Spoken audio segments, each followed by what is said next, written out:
Okay students, हम बात कर रहे थे एंटी एस्थमेटिक ड्रग्स की। उसका हमने फर्स्ट कहा था कि ब्रोंकोडायलेटर्स का जो ग्रुप है वो मोस्ट इंपॉर्टेंट है। और ब्रोंकोडायलेटर्स में हमने फर्दर 3 कैटेगरीज का नाम लिया था। उनमें थी sympathomimetics, methylxanthine and anti muscarinic agents. First of all हम बात कर लेते हैं सिम्पैथोमाइमेटिक्स की।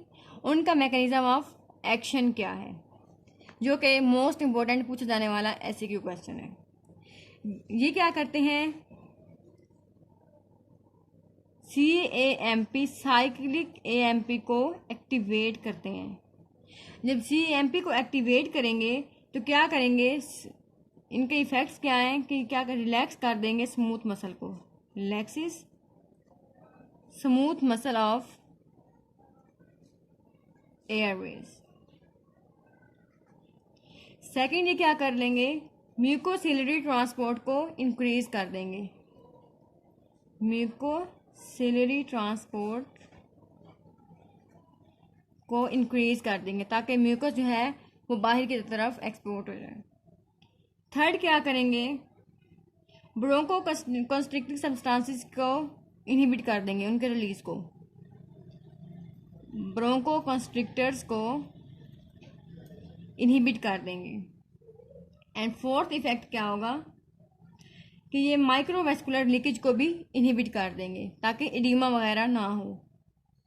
माइक्रो वेस्कुलर लीकेज उसको क्या कर देंगे, इनहिबिट कर देंगे।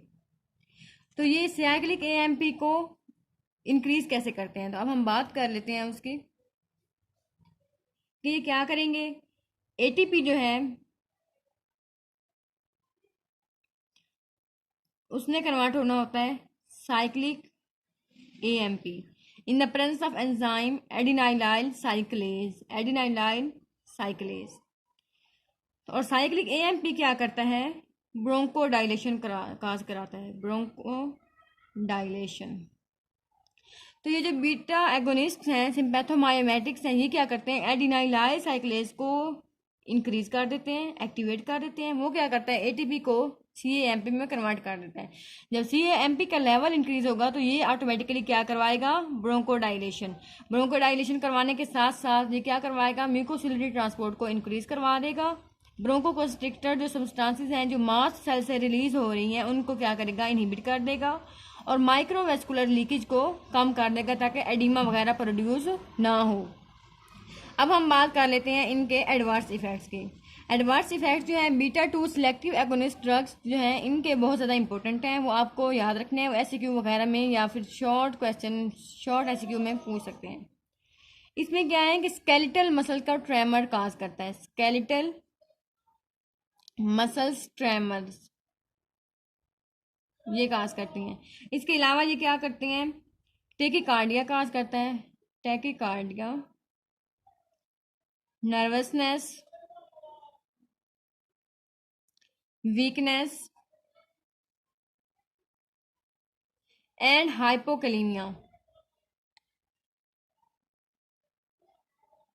And hypokalemia. हाइपो मीन्स के पोटेशियम आइंस का जो लेवल है वो क्या कर देता है, कम कर देता है, हाइपो कर देता है। ठीक हो गया। क्या एडवर्स इफेक्ट थे, skeletal muscle tremors, tachycardia, nervousness, weakness and hypokalemia. ये MCQs वगैरह में भी आपसे पूछ सकते हैं और आपको डिस्ट्रैक्ट करने के लिए वो क्या कह सकते हैं कि हाइपरकलीमिया, नो, ये हाइपोकलीमिया काज करता है।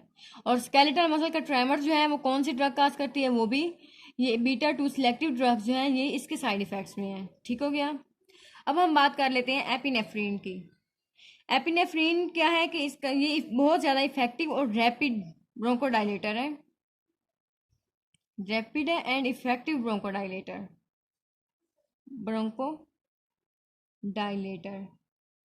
और इसका मैक्सिमम इफेक्ट जो है वो 15 मिनट्स में ही प्रोड्यूस हो जाता है, जो कि कब तक स्टे कब तक करता है, 60 to 90 मिनट्स तक। इतनी ज़्यादा इफेक्टिव ड्रग है, बट इसके साइड इफ़ेक्ट्स भी बहुत इम्पोर्टेंट हैं, बहुत सिवियर हैं। Tachycardia, arrhythmia and angina pectoris, angina pectoris ये इसके साइड इफ़ेक्ट्स हैं।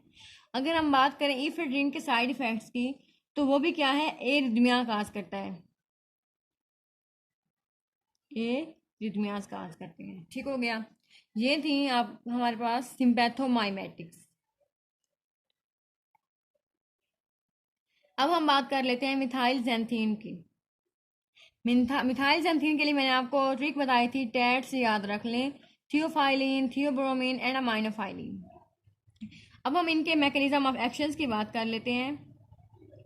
ये क्या करते हैं कि जो साइक्लिक एएमपी था उसने कन्वर्ट होना था एएमपी में in the presence of enzyme phosphodiesterases. लेकिन हमें तो हमने कहा कि सीएमपी जो है वो ब्रोंकोडाइलेशन काज करता है, हमें इसका लेवल ज़्यादा चाहिए क्योंकि एस्थमा में हमने उसकी ब्रोंकोडाइलेशन करानी है। तो ये जो मिथाइल ज़ैंथीन्स हैं ये क्या करती हैं, फास्फोडाइएस्ट्रेज इस एंजाइम को इनहिबिट कर देती हैं। जब ये एंजाइम इनहिबिट हो जाएगा तो सीएमपी का लेवल जो है वो ज़्यादा हो जाएगा और एएमपी में नहीं कन्वर्ट होंगी। जब सीएमपी का लेवल ज़्यादा हो जाएगा तो वो क्या काज करवाएंगे, ब्रोंकोडाइलेशन। इसके साथ साथ मिथाइल ज़ैंथीन का एक और फंक्शन भी है, वो क्या करती हैं, एडिनोसिन को क्या करती हैं, एंटागोनाइज करती हैं, को इनहिबिट कर देती हैं। बिकॉज जो एडिनोसिन है ये क्या है, ब्रोंको कंस्ट्रिक्टर है, तो ये क्या करती हैं, इसको भी इनहिबिट कर देती हैं। इसके अलावा इनका एंटी इन्फ्लेमेटरी इफेक्ट भी होता है, एंटी इन्फ्लेमेटरी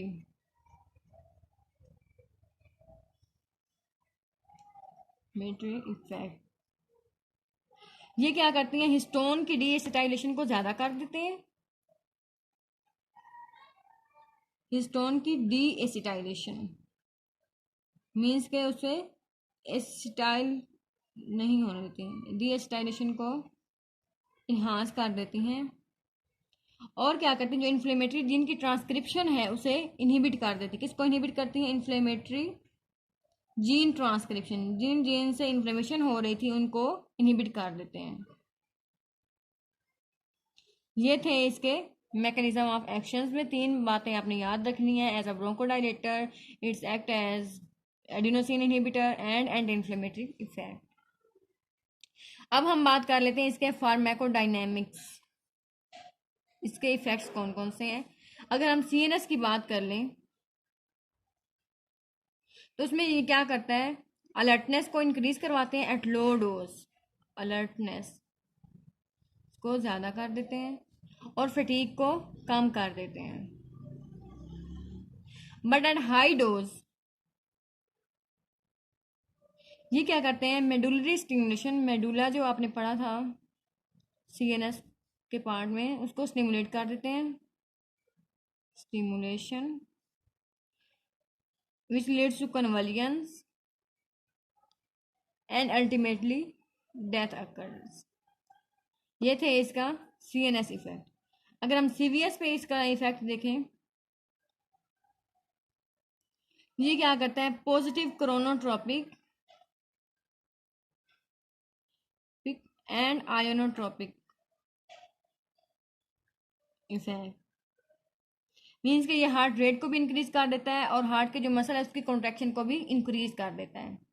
और जीआईटी में ये क्या करता है, गैस्ट्रिक एसिड की सिक्रीशन को ज़्यादा कर देता है, गैस्ट्रिक एसिड सिक्रीशन को इंक्रीज कर देता है। और स्मूथ मसल्स में ये ब्रोंकोडाइलेटर्स के तौर पे काम करता है, एज अ ब्रोंकोडाइलेटर। ठीक हो गया। अब हम बात कर लेते हैं एंटी मस्क्रीनिक एजेंट्स की। एंटी मस्क्रीनिक एजेंट्स का क्या रोल था, पहले आपको पता होना चाहिए कि मस्क्रीनिक जो रिसेप्टर्स हैं वो क्या करते हैं। एसिटाइल कोलिन जो है वो क्या करती है, कॉन्ट्रैक्शन ऑफ स्मूथ मसल। लेकिन जब हम एंटी मस्क्रीनिक देंगे वो क्या करेगी, इसकी कॉन्ट्रैक्शन को कम कर देगी, means relaxation of smooth muscle cause करेगी। तो ये क्या होगा कि ये अगर हमारे पास ये ब्रोंकियल टोन है,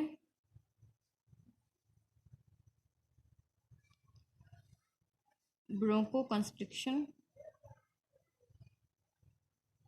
कौन काज करवा रहा था? एसिटाइल कोलिन,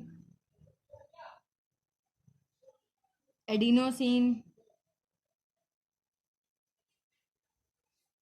ये क्या कर रहे थे? ब्रोंको कंस्ट्रिक्शन कर रहे थे नॉर्मली। लेकिन जब हमने एंटी मस्करीनिंग एजेंट्स दिए तो उन्होंने क्या किया कि एसिटाइल कोलिन के इसको भी इनहिबिट कर दिया और एडिनोसिन के इफेक्ट को भी इनहिबिट कर दिया, और उन्होंने क्या करवा दी? एंटी मस्करीनिक एजेंट्स ने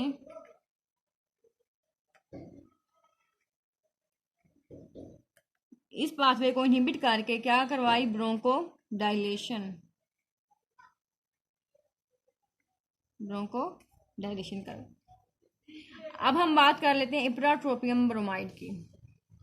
जो एट्रोपिन है वो भी एक पोटेंट ब्रोंको डायलेटर है, बट उसके साइड इफेक्ट्स बहुत ज़्यादा हैं, इसकी वजह से हम उसे आजकल यूज़ नहीं करते।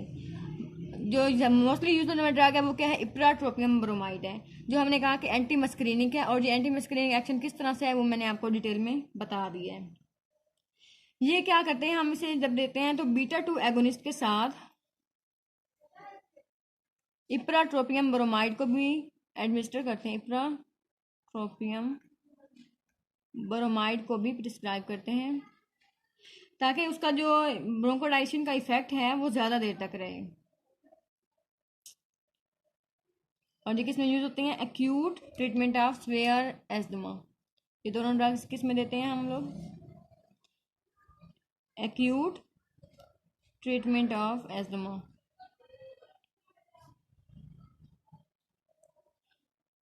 ये थे हमारे सिंपैथोमाइमेटिक्स। अब हम नेक्स्ट वीडियो में बात करेंगे कॉर्टिकोस्टेरॉइड्स के बारे में, mast cell stabiliser and leukotriene pathways के बारे में।